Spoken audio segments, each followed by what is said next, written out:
Hello hi friends, welcome to Happu cooking. మీకు రోజు evening time ఏం స్నాక్స్ చేయాలో అర్థం కావడం లేదా? చేసిందే చేసి బోర్ కొడుతుందా? అయితే ఈసారి ఇలా చికెన్తో ట్రై చేయండి. చాలా అంటే చాలా బాగుంటాయి అన్నమాట. నేను చెప్పానని కాదు, ట్రై చేసిన తర్వాత మీకే అర్థమవుతుంది ఎంత బాగుంటుంది టేస్ట్ అనేది.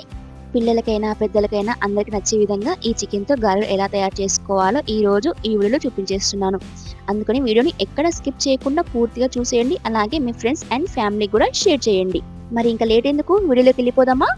ముందుగా అర కేజీ బోన్లెస్ చికెన్ తీసుకొని బాగా శుభ్రంగా కడిగేసుకోవాలన్నమాట. చూసారు కదా నేను ఏ విధంగా తీసుకున్నాను. ఈ విధంగా బ్రెస్ట్ పార్ట్ తీసుకోవాలి.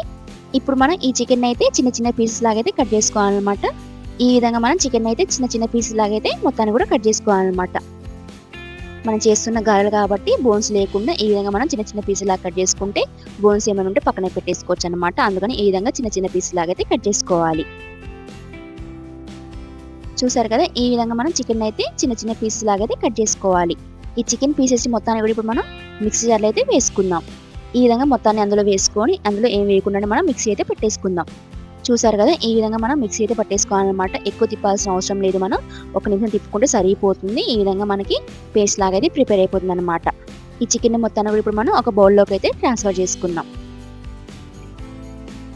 ఈ విధంగా చికెన్ మొత్తాన్ని కూడా ఒక బౌల్లో ట్రాన్స్ఫర్ చేసుకొని ఇప్పుడు ఇందులోనే మనం ముందుగానే సన్నగా కట్ చేసి పక్కన పెట్టేసుకున్న ఒక ఉల్లిపాయ, అలాగే ఒక 6-7 సన్నగా కట్ చేసి పక్కన పెట్టేసుకున్న పచ్చిమిరపకాయలు కూడా అందులో వేసుకోవాలి.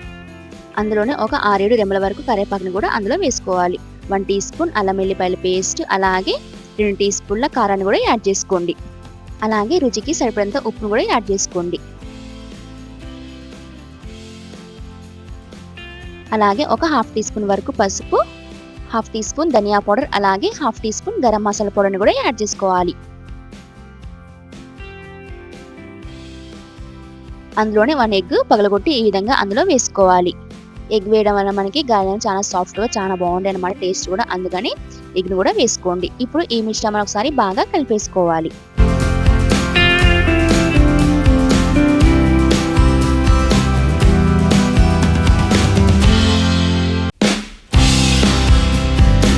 చూసారు కదా, ఈ విధంగా కలిపేసుకొని ఇప్పుడు ఇందులోనే మనం 1 కప్పు కార్న్ఫ్లోర్ అయితే యాడ్ చేస్తున్నాం. కార్న్ఫ్లోర్ యాడ్ చేయడం వల్ల మనకి బైండింగ్ అనేది వస్తుంది అనమాట. అందుకని ఖచ్చితంగా కార్న్ఫ్లోర్ అయితే యాడ్ చేసుకోవాలి. ఇప్పుడు ఈ మిశ్రమాన్ని కూడా ఒక 2 నిమిషాల పాటు బాగా కలిపేసుకోండి. అర కేజీ చికెన్ తీసుకుని నాకు 1 కప్పు కార్న్ఫ్లోర్ అయితే కరెక్ట్గా సరిపోయిందనమాట.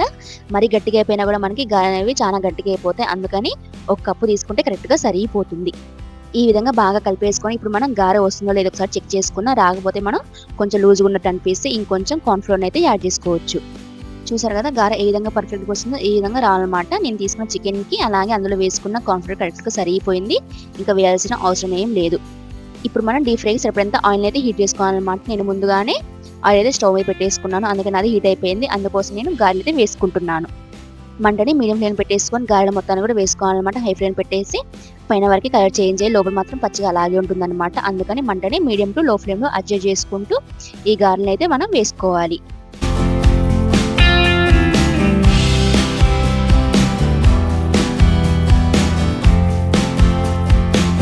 కలుపుకోవడానికి వీలున్నట్టు విధంగా ఈ విధంగా మనం గారెలను అయితే వేసుకోవాలన్నమాట. మంటని మీడియం టు లో ఫ్లేమ్లో అడ్జస్ట్ చేసుకుంటూనే మనం ఈ గారెలను అయితే ప్రిపేర్ చేసుకోవాలి. మంటని మీడియం ఫ్లేమ్ పెట్టేసుకుంటే ఒక 10-12 నిమిషాలకి లోపల వరకు ఫ్రై అయిపోతాయి అన్నమాట గారెలు అనేవి. చూసారు కదా, ఈ విధంగా ఫ్రై అయితే అవ్వాలి. నార్మల్గా చేసుకున్న గారెలు అయితే మనకి ఒక 5 నిమిషాల్లోనే ఫ్రై అయిపోతాయి. కానీ ఈ చికెన్తో కాబట్టి మనకి కొంచెం టైం పడుతుంది. అందుకని మంటని మీడియం ఫ్లేమ్లో పెట్టేసుకొని మనం దీన్ని ఫ్రై చేసుకోవాలన్నమాట.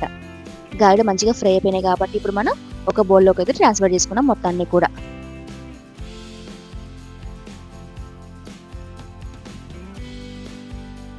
చాలా ఎమ్మీగా చాలా టేస్టీగా ఉండే చికెన్తో చేసుకునే గారెలు మనకి ప్రిపేర్ అయిపోయాయి అనమాట. ఇప్పుడు మనం టేస్ట్ చూసి ఎలా ఉందో మీకు చెప్తాను. లోపల వరకు కూడా మనకి గారె అనేది పూర్తిగా ఫ్రై అయిపోయింది అనమాట. చూసారు కదా, సాఫ్ట్గా ఎంత బాగుందో. ఇక టేస్ట్ విషయానికి వస్తారా, మాటలు లేవు మాట్లాడుకుంటా లేవన్నట్టుగా ఉంది మనకి టేస్ట్ అయితే. మరి ఇంత టేస్ట్ ఉన్నప్పుడు మరి ఖచ్చితంగా ట్రై చేయాల్సిందే కదా ఇంట్లో. మరి మీరు కూడా ట్రై చేసి మీకు ఎలా కుదిరిందో అని నాకు ఖచ్చితంగా కామెంట్ చేయండి. అలాగే మీ ఫ్రెండ్స్ అండ్ ఫ్యామిలీకి కూడా షేర్ చేయండి. ఇంకా మన వీడియో చూస్తూ సబ్స్క్రైబ్ చేసుకోకపోతే ఇప్పుడే మన ఛానల్ని సబ్స్క్రైబ్ చేసుకోండి. ఇంకా ఇలాంటి సింపుల్ అండ్ టేస్టీ రెసిపీస్తో నెక్స్ట్ వీడియో కలుసుకుందాం. అప్పటి వరకు బై బై ఫ్రెండ్స్.